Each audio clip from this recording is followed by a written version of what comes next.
রাজনীতি সম্পর্কে বা বাংলাদেশ সম্পর্কে আগ্রহ রাখেন তাদের জন্যই আমাদের এই আয়োজন।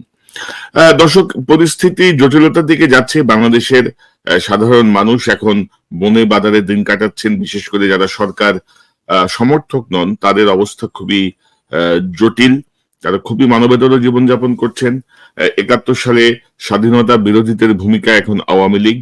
তারা তাদের শত্রুতা উদ্ধার করছে, কে আওয়ামী লীগ, কে বিএনপি, কে জামাত, কেউ কোনো দল না করেও তাদের লুটপাটের শিকার হচ্ছেন, পুলিশ দিয়ে তাদেরকে হেনস্থা করা হচ্ছে।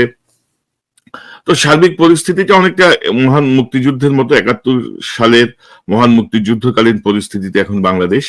এবং বিশ্বের যে গণতান্ত্রিক যে শক্তি, বিশেষ করে পশ্চিমা রাষ্ট্রগুলো কিন্তু গভীরভাবে পর্যবেক্ষণ করছেন এবং আপনারা জানেন যে তারা ইতিমধ্যে বেশ কিছু পদক্ষেপ নিয়েছেন এবং বেশ কিছু পদক্ষেপ আমরা সামনে হয়তো আশা করছি।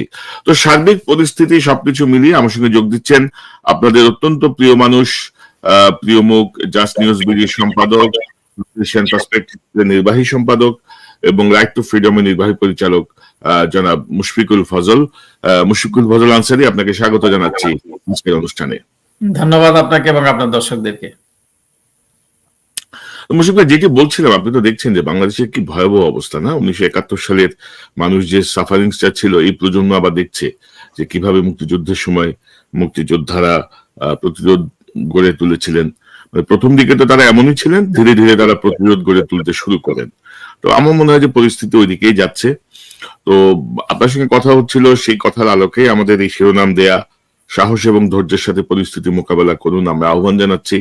কারণ এই হাসিনার মতো একটা স্বৈরাচারকে তো উৎখাত করা মানে এত সহজ, মানে 1-2 বিষয় না, মানুষ হতাশ হয়ে যায়।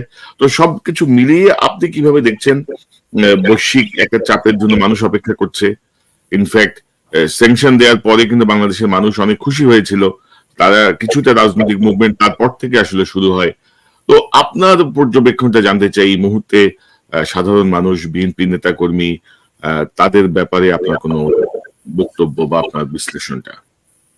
আপনি যেহেতু হতাশা শব্দটি ব্যবহার করলেন, প্রথমত আমি খুব একটা ধার্মিক ব্যক্তি নই, অথবা ধর্মজ্ঞান সম্পর্কে আমার ধারণা খুব বিস্তৃত নয়। আমি ধর্মের বিষয়ে স্বশিক্ষিত বলা চলে, মানে ধর্মীয় কোনো শিক্ষা প্রতিষ্ঠানে আমার জীবনে কোনোদিন যাওয়ার সুযোগ হয় নাই। তো আমি একটি কোরআনের একটি পবিত্র, আমি একজন প্র্যাকটিসিং মুসলিম এটা দাবি করতে পারি, এবং পবিত্র কোরআনের একটি উক্তি দিয়ে আমি আপনার এই আলোচনাটি শুরু করতে চাই, যেটি পবিত্র কোরআনে বলা হচ্ছে, লা তাকনাতু ফির রাহমাতিল্লাহ, আমার রহমত থেকে তোমরা নিরাশ হইও না, বঞ্চিত হইও না। তো এটি হচ্ছে ক্রিয়েটর, যিনি আমাদের স্রষ্টা, তার সৃষ্টিদের উদ্দেশ্যে বলছেন। তো এটি পৃথিবীতে আমরা দেখেছি, মানে যুগে যুগে কালে কালে যারা ক্ষমতা আঁকড়ে ধরে থেকেছে, যারা শাসন করেছে, যারা শোষণ চালিয়েছে, তাদের এইরকম এই স্ট্রাগলটা, এই সংগ্রামটা খুব মসৃণ নয়। এটা খুব মানে খুব যে ওভারনাইট সংগ্রাম নয়, এটা দিনের মানে শেষে যে শেষ ভাগেই যে আমরা একটা সিদ্ধান্তে উপনীত হবো বা বিজয় অর্জন করবো তা নয়। এই সংগ্রামটা, হ্যাঁ এটি ঠিক মনে হচ্ছে, এবং কার্যত এটি খুব দীর্ঘ, কারণ দীর্ঘ প্রায় 2009 সালে, তার আগের 2 বছর যদি আপনি ধরেন, প্রায় 1 দশকেরও বেশি, অর্থাৎ 15 বছর, 3 টার্ম এই সরকার ক্ষমতায় আছে। এবং এই 3 টার্ম ক্ষমতায় থাকার সুবাদে যেটি হয়েছে যে সব জায়গায় তাদের একটি বিস্তৃতি ঘটেছে। সব জায়গায় বলতে মানুষের মধ্যে বিস্তৃতি ঘটেনি, বিভিন্ন মেশিনারিজ এর মধ্যে বিস্তৃতি ঘটেছে, বিভিন্ন অ্যাডমিনিস্ট্রেশনে। আপনি দেখেন যে 15 বছরে আরো 2 বছর যদি যোগ করেন, 17 বছরে যা মানে যার এখন হয়তো মানে যে যৌবনে পদার্পণ করছে, সে কিন্তু বাংলাদেশের এবং এই প্রজন্ম, একটি প্রজন্ম কিন্তু বেড়ে উঠেছে, এবং এই প্রজন্মই কিন্তু এই শাসক গোষ্ঠীকে ক্ষমতায় দেখেছে। এবং তারা তাদের বিভিন্ন বাহিনী তারা তৈরি করেছে, সিভিল অ্যাডমিনিস্ট্রেশনে, আপনার বিউরোক্রেসিতে, ল এনফোর্সেস এজেন্সিতে, তারা অনেকটা ডিএনএ টেস্ট করে করে তাদের মতাদর্শী অথবা তাদের গোত্রীয় লোকদেরকে তারা চাকরি দিয়েছে, বিভিন্ন জায়গায় কর্মসংস্থান তৈরি করেছে, এবং জাতিকে পুরোপুরি একটি 2টি ভাগে বিভক্ত করেছে। আপনি যেটি বলছিলেন যে মুক্তিযুদ্ধের সঙ্গে তুলনা করেছেন, যথার্থই, কারণ মুক্তিযুদ্ধের সময় আমরা দেখেছি 25শে মার্চ কালো রাতে আমরা শুনেছি, আমরা জেনেছি কালো রাতের যে নিরস্ত্র বাঙালিদের উপর ঝাঁপিয়ে পড়েছিল পশ্চিমারা, তাদের কোনো অস্ত্র ছিল না এবং তাদের কোনো সেই রকম কোনো ট্রেনিং ছিল না। সাধারণ মানুষ তারা ভোট দিয়েছে এবং ভোটের জন্য এই দেশের সংগ্রাম স্বাধীনতা হয়েছে কিন্তু ভোটাধিকারের জন্য। 70 সালের নির্বাচনে শেখ মুজিবুর রহমান নির্বাচিত হয়েছিলেন, তার কাছে ক্ষমতা হস্তান্তর করেন। এই ক্ষমতার লড়াই থেকে কিন্তু মানে ক্ষমতা হস্তান্তরের পর্ব থেকেই কিন্তু এটি শুরু, যে 70-এর নির্বাচনে। এবং এই আপনি দেখবেন যে তাহলে ইতিহাসের কথা বলতে হয় কিনি, আপনি যদি 7ই মার্চের ভাষণ যদি খেয়াল করেন, তিনি সেখানে এই দফাগুলো দিচ্ছেন যে নির্বাচিত জনপ্রতিনিধিদের কাছে ক্ষমতা হস্তান্তর করতে হবে, সৈনিকদের ব্যারাকে ফিরিয়ে দিতে হবে, তাহলে পরে তার কোনো সমস্যা থাকবে না, যেহেতু তারা তো সেটি কিন্তু স্বাধীনতার পর্যায়ে চলে গেছে। তখন পর্যন্ত কিন্তু এই স্বাধীনতার মানে যে বাংলাদেশ যে অভ্যুদয় ঘটবে বা বাংলাদেশের স্বাধীনতা অর্জন হবে, তখনই পর্যন্ত এটি কিন্তু মোটেই ক্লিয়ার ছিল না। কিন্তু মানুষ কিন্তু এই দেশের এই খেটে খাওয়া মানুষ, শ্রমজীবী মানুষ, তারা সংগঠিত হয়েছে এবং প্রেসিডেন্ট জিয়াউর রহমান তৎকালীন মেজর, যিনি সামরিক বাহিনীর থেকে একটি ঘোষণা এসছে, যার কারণে মানুষ সব জায়গা থেকে চট্টগ্রাম কালুরঘাট বেতাকেন্দ্র থেকে ঘোষণা দিয়েছেন এবং মানুষ উজ্জীবিত হয়েছে এবং স্বাধীনতা যুদ্ধে ঝাঁপিয়ে পড়েছে। সেটা একটি মানে এই বিষয়ে আমি ইতিহাসের এই অংশটুকু টাচ করলাম এই কারণে যে এটি একটি কোনো একটা সন্ধিক্ষণে কিন্তু মানুষ ঘুরে দাঁড়ায়। মানুষ তার অধিকার, সেটি স্বাধীনতার প্রশ্নে হোক কিংবা গণতন্ত্রের প্রশ্নে হোক অথবা শ্রমিক অধিকারের ক্ষেত্রে হোক। এবং মানুষ কখন মানুষ নেমে আসে, যখন তার আর কোনো ধৈর্য সংযমের সব বাঁধ যখন ভেঙে যায় এবং মানুষ যখন তার অধিকার থেকে শুধু বঞ্চিতই হতে থাকে, একটার পর একটা শ্রেণী গড়ে উঠে তারা উপরের দিকে উঠতে থাকে, আরেকটা শ্রেণী শুধু পিষ্ট হতে থাকে, তখনই কিন্তু মানুষের সেই স্ফুরণ ঘটে, সেই মানুষের সেই অভ্যুত্থান ঘটে।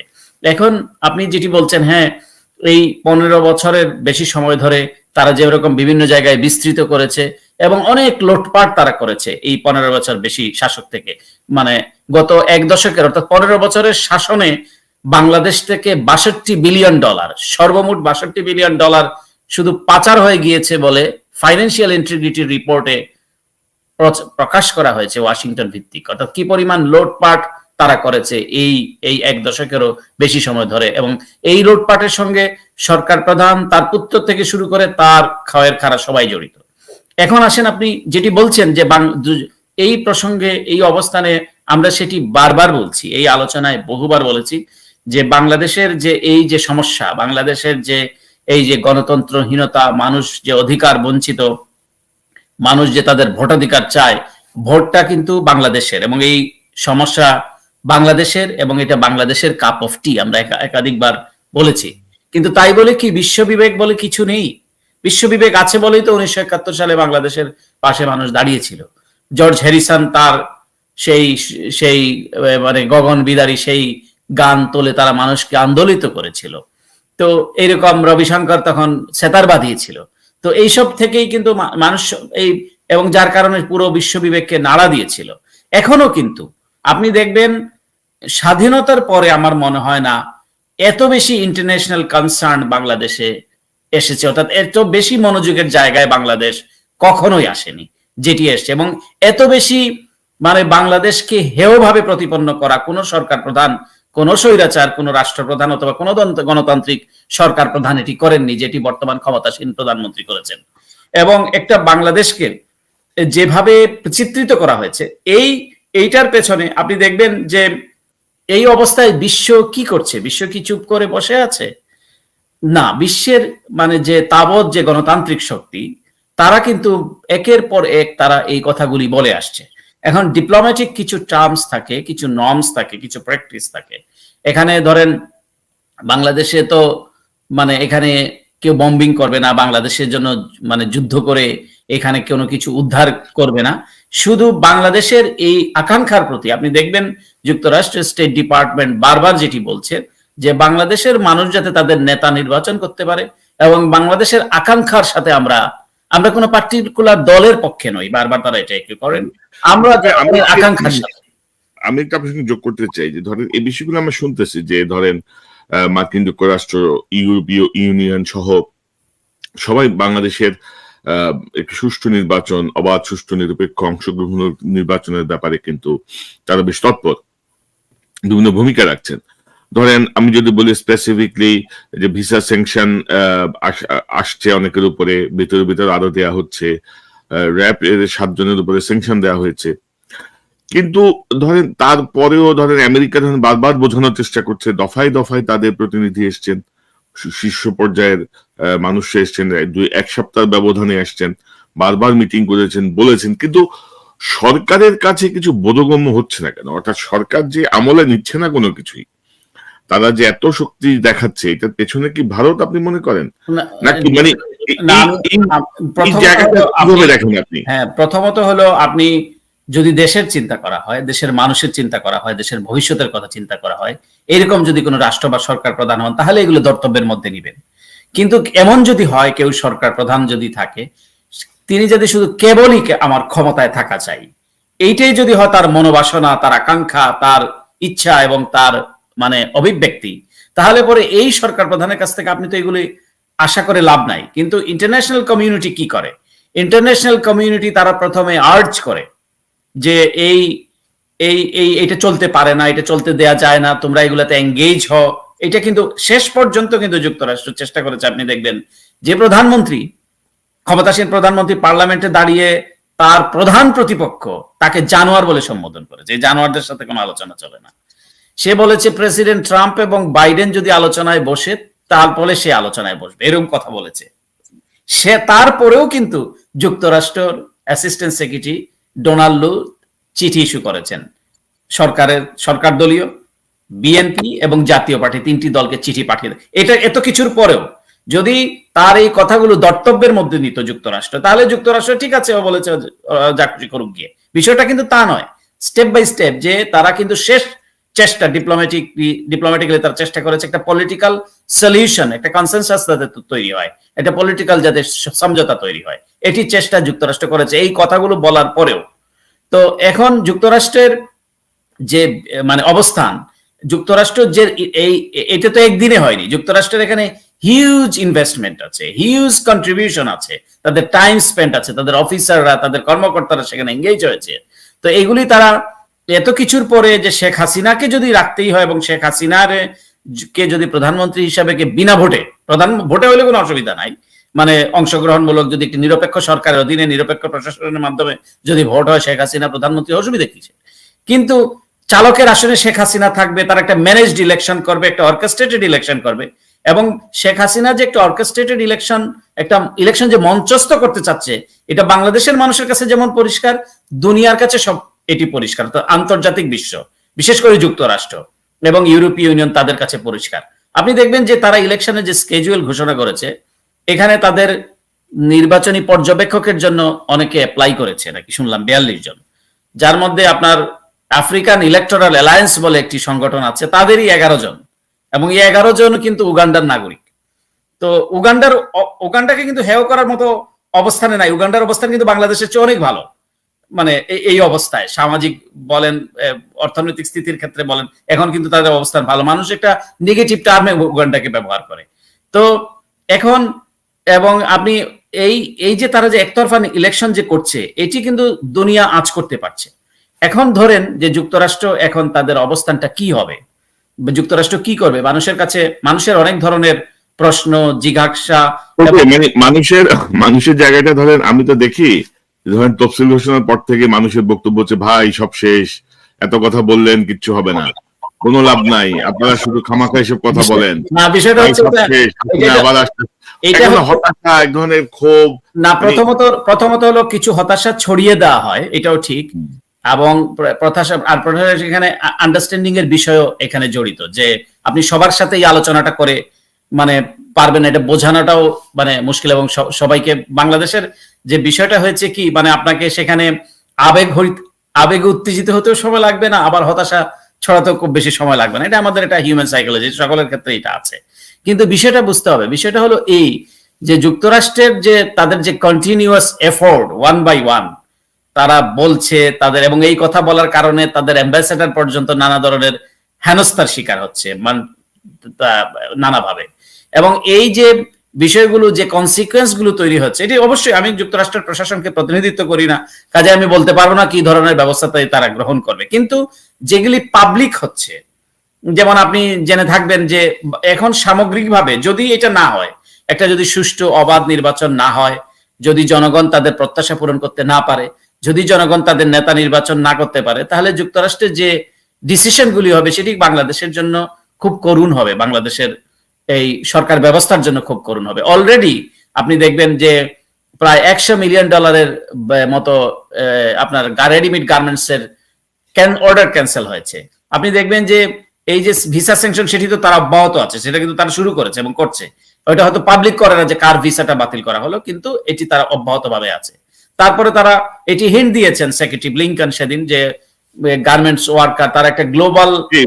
মুশফিক ভাই, আমি এই ব্লিংকেন সাহেবের বক্তব্যটা একটু শোনাতে চাই আমাদের দর্শকদেরকে। আমি যদিও এর আগে একটা অনুষ্ঠানে শুনিয়েছিলাম, কিন্তু আমি আবারও একটু শোনাতে চাই। This is very significant and very important.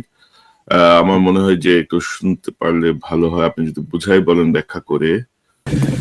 So, as you heard Kelly say today, President Biden signed a new presidential memorandum on advancing worker empowerment rights and high labor standards globally. And what this does is it formally recognizes that labor rights are key to our national security and to our foreign policy. This is not simply a domestic issue. It is for us a matter of national security, a matter of foreign policy. And it lays out, and I'll just address them very quickly, 5 lines of efforts to proactively integrate and elevate workers' rights around the world. First, we will engage governments, workers, labor organizations, trade unions, civil society, and the private sector around the world to protect and promote respect for internationally recognized labor rights.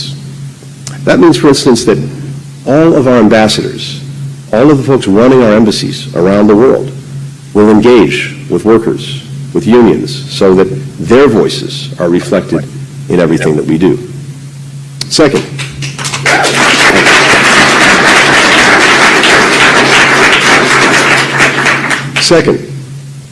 we will work to hold accountable those who threaten, who intimidate, who attack union leaders, labor rights defenders, labor organizations, including using things like sanctions, trade penalties, visa restrictions, all the tools in our kit. We want to be there for people like Kalpon Adkar, a Bangladeshi garment worker, an activist, who says that she is alive today because the U.S. Embassy advocated on her behalf. When we use our voice, when we use our advocacy around the world, we can make a concrete difference in making sure that those who are trying to advance labor rights are protected and defended. So, জি, মানে আপনি জানেন যে একটা কল্পনা আক্তারকে coat করা মানে, এবং এটা অনেক সিগনিফিক্যান্ট মনে হয়েছে আমার কাছে। আপনি যদি আরেকটু বিস্তারিত। আপনি জানবেন যে প্রেসিডেন্ট বাইডেন একটি মেমো স্বাক্ষর করেছেন, memorandum on advancing worker empowerment rights and high labour standard globally. তো বিশ্বজুড়ে, দুনিয়া জুড়ে শ্রমিকদের অধিকার আপহোল্ড করার জন্য, শ্রমিকদের অধিকারকে সমুন্নত করবার জন্য প্রেসিডেন্ট বাইডেন একটি নতুন মেমো স্বাক্ষর করেছেন, এবং এই মেমোর আলোকেই সেক্রেটারি ব্লিংকন, পররাষ্ট্রমন্ত্রী ব্লিংকন কথা বলছিলেন, এবং তিনি বলেছেন যারা মানে এই বিষয়টা খুব পরিষ্কার, আমরা তোমাদের পোশাক কিনবো, আমরা তোমাদের অর্থনৈতিকে সমৃদ্ধ করব, আর তোমরা এইসব নিষ্পেষণ, নিপীড়ন, নির্যাতনমূলক ব্যবস্থা গ্রহণ করবে, এটা মানতে পারি না। তো তিনি বলেছেন যে, তিনি স্টোরি হিসেবে বলেছেন যে কল্পনা আক্তার, বাংলাদেশের গার্মেন্টস নেত্রী, তিনি বলেছেন যে যুক্তরাষ্ট্রের অবস্থানের কারণে তিনি তার নতুন জীবন ফিরে পেয়েছেন। এবং আপনি জানেন যে গার্মেন্টস শ্রমিকরা তাদের অধিকারের জন্য আন্দোলন করতে গিয়ে ইতিমধ্যে প্রায় 5 জন গার্মেন্টস কর্মী নিহত হয়েছেন এই কয়েকদিনে, এবং তারা তাদের যে কি অমানবিক তাদের প্রতি আচরণ করা হয়, মাত্র 8,000 টাকা না 8,500 টাকা বেতন পান, তারা 25,000 টাকার জন্য আন্দোলন করছেন। তো এদেরকে এই আন্দোলনকে প্রতিহত করবার জন্য তারা বল প্রয়োগ করেছে, গুলি করেছে, এবং এইটা বলেছে সেক্রেটারি ব্লিংকন, এটা ক্লিয়ার করেছেন যে যারা এই শ্রমিকদেরকে নির্যাতন করবে, হত্যা করবে অথবা ভয়ভীতি প্রদর্শন করবে, তাদের ক্ষেত্রে এই ভিসা স্যাংশন এবং ভিসা রেস্ট্রিকশন গুলো যুক্তরাষ্ট্র অ্যাপ্লাই করবে। তো বাংলাদেশের কথা তিনি স্পেসিফিক্যালি তিনি এই ঘটনাটা উল্লেখ করতে গিয়ে বলেছেন। তো এখন যেটি হলো যে যুক্তরাষ্ট্রের অবশ্যই, কারণ যুক্তরাষ্ট্রের যদি তার উদ্যোগগুলি যদি ফেইল করে, অর্থাৎ যদি সাকসেসফুল না হয়, তাহলে পরে তাদের এই উদ্যোগটাকে, মানে যে তারা নানা উদ্যোগ গ্রহণ করেছে বাংলাদেশে অবাধ এবং সুষ্ঠু নির্বাচনের ক্ষেত্রে, নানা ধরনের তারা এঙ্গেজ হয়েছে সরকারের সাথে, বিরোধী দলের সাথে, সিভিল সোসাইটির সাথে, এখনো তারা শেষ চেষ্টা করছে বলে তারা আমাদেরকে জানায়। তো তার পর্যন্ত যদি না হয় তাহলে তাদের অ্যাকশন এবং তাদের করণীয় তারা ঠিক করবে। এবং এই করণীয়টা যেটি আমাদের কাছে দৃশ্যমান সেটি হলো খুব বাংলাদেশের পুরো মানুষকে, বাংলাদেশকে একটা বিপর্যয়ের মুখে ফেলে দিবে।